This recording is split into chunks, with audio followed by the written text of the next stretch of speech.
हम सभी के बीच में एक बहुत कॉमन सा क्वेश्चन ये आता है कि जो प्रोग्रामिंग में वॉइड मेन और इंट मेन यूज़ करते हैं उसमें बेसिकली डिफरेंस क्या है। तो इस वीडियो लेक्चर में हम यही देखेंगे कि what is the difference between void main and int main, और क्या बेटर है, वॉइड मेन यूज़ करना बेटर है, इंट मेन यूज़ करना बेटर है, क्यों यूज़ करना चाहिए और क्या यूज़ करना चाहिए, वो हम देखेंगे। जैसा मैंने कहा कि प्रोग्रामिंग में हम दो तरीके से यूज़ करते हैं। एक तो जनरली आपने देखा होगा कि वॉइड मेन लिख के प्रोग्राम बनाया जाता है। एक दूसरा तरीका है, हम लिखते हैं इंट मेन, प्रोग्राम बनाते हैं और यहाँ कुछ रिटर्न करते हैं। मैक्सिमम टाइम देखा होगा बुक्स में कि आप 0 रिटर्न करते हैं। और तीसरा एक और तरीका होता है जहाँ हम खाली मेन लिखते हैं और यहाँ भी कुछ रिटर्न करते हैं। तो क्या डिफरेंस है तीनों में, ये समझते हैं। फंक्शन के बारे में हम जानते हैं कि फंक्शन में ये जो है वो रिटर्न टाइप बोला जाता है इसको, और ये बताता है कि फंक्शन, आपका फंक्शन किस टाइप की वैल्यू रिटर्न करने वाला है। वॉइड का मतलब होता है नथिंग। मतलब इससे ये समझ में आ रहा है, अगर अपन पहले कंडीशन को देखें तो हम ये समझ रहे हैं कि यहाँ मेन फंक्शन कुछ भी रिटर्न नहीं करने वाला है। यहाँ दूसरी कंडीशन में हम लोग ये देखें कि यहाँ मेन फंक्शन के रिटर्न टाइप से क्लियर है कि मेन फंक्शन जो है एक इंटीजर वैल्यू रिटर्न करेगा। और तीसरी, जब हम कुछ भी रिटर्न टाइप में कुछ भी नहीं लिखते हैं, नॉट इवन वॉइड, उस केस में ये समझ जाइए कि आपका मेन फंक्शन कुछ तो रिटर्न करेगा।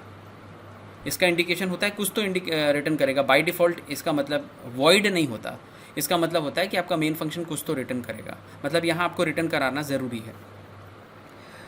तो डिफरेंस क्या है, जैसा हम लोगों ने पढ़ा है कि मेन फंक्शन ही जो है वो एग्जीक्यूट होता है और मेन फंक्शन को कोई कॉल नहीं करता। तो यहाँ जो भी वैल्यू रिटर्न होगी वो किसको रिटर्न होगी, सबसे पहले ये जान लीजिए कि ये रिटर्न होगी ऑपरेटिंग सिस्टम को।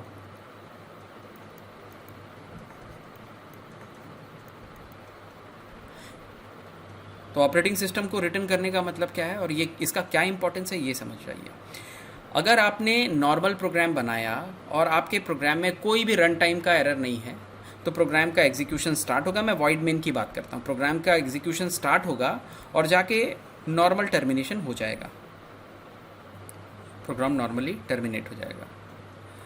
बट अगर कोई रन टाइम एरर आता है तो आपका प्रोग्राम एबनॉर्मली बीच में रुकेगा कहीं पे, किसी भी पॉइंट पे जहाँ पे भी रन टाइम एरर आया और वहीं से टर्मिनेट हो जाएगा।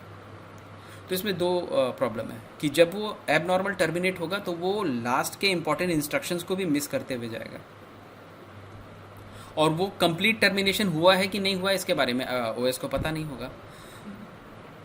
इंट मेन के केस में क्या होता है कि जब भी ऑपरेटिंग सिस्टम किसी एप्लीकेशन को एग्जीक्यूट कराता है वो एक वेरिएबल बना लेता है और उस वेरिएबल में वो सेट कर देता है 0 अगर वो सक्सेसफुली एग्जीक्यूट हुआ तो, और नॉन ज़ीरो वैल्यू वो तब पुट करता है जब कोई भी प्रोग्राम अनसक्सेसफुल एग्जीक्यूट हुआ है। तो जब भी वो प्रोग्राम को स्टार्ट करता है तो वो 1 रहती है, और जब भी वो प्रोग्राम ख़त्म होता है, सक्सेसफुली ख़त्म होता है, तो वो 0 रहती है, जिससे ये इंडिकेट हो जाता है कि भाई प्रोग्राम सक्सेसफुली टर्मिनेट हुआ है।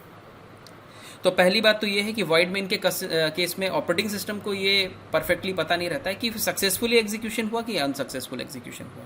बट जब आप इंट मेन लिखते हैं और रिटर्न 0 कराते हैं तो ये 0 वैल्यू रिटर्न होती है इसी वेरिएबल को, और वो उस वेरिएबल की वैल्यू को 0 सेट कर देता है, और ऑपरेटिंग सिस्टम को ये समझ में आ जाता है कि हाँ ये एग्जीक्यूशन सक्सेसफुली हुआ है।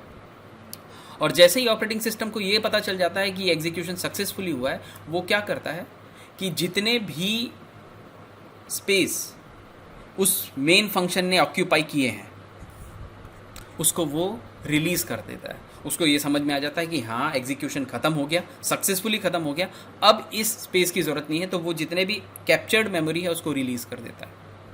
बट वॉइड मेन की केस में क्या होता है कि आपने जो भी वेरिएबल रखे हैं वो वेरिएबल अगर प्रोग्राम टर्मिनेट होता है तो वो रिलीज़ नहीं हो पाते हैं, क्योंकि ओएस को समझ ही में नहीं आता है कि वो सक्सेसफुली टर्मिनेट हुआ कि नहीं हुआ।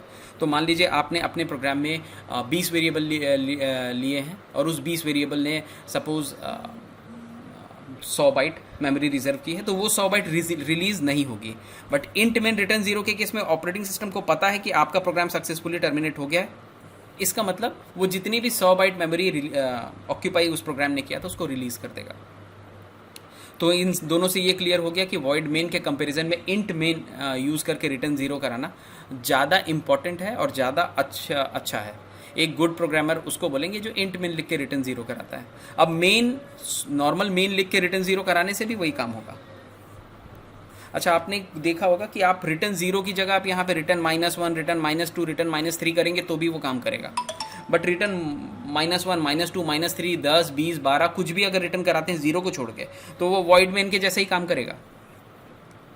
क्योंकि अगर ओएस का वेरिएबल ज़ीरो से सेट नहीं हुआ तो उसको समझ में नहीं आएगा कि सक्सेसफुली टर्मिनेशन है कि नहीं, और जब उसको समझ में आएगा कि हाँ सक्सेसफुली टर्मिनेशन है ज़ीरो के केस में, तभी वो मेमोरी को रिलीज़ करेगा। तो आप वॉइड मेन लिख रहे हैं या इंट मेन लिखने के बाद भी ज़ीरो को छोड़ के कुछ भी रिटर्न करा रहे हैं, तो वो एक ही जैसा है। मेरे ख्याल से ये जो डिफरेंस है बहुत बड़ा डिफरेंस है और बहुत इम्पॉर्टेंट है, ये आप लोगों को समझ में आया होगा। और अगर ये समझ में आ गया होगा तो हर एक प्रोग्रामर मेरे ख्याल से int main return zero use करेगा।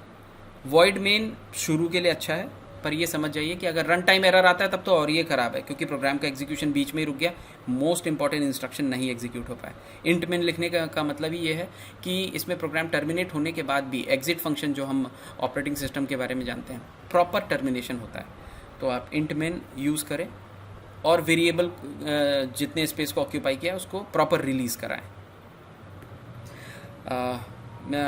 मुझे लगता है कि ये चीज़ समझ में आई होगी। अगर कोई भी डाउट होगा तो आप मुझे कमेंट कर सकते हैं। Thank you so much.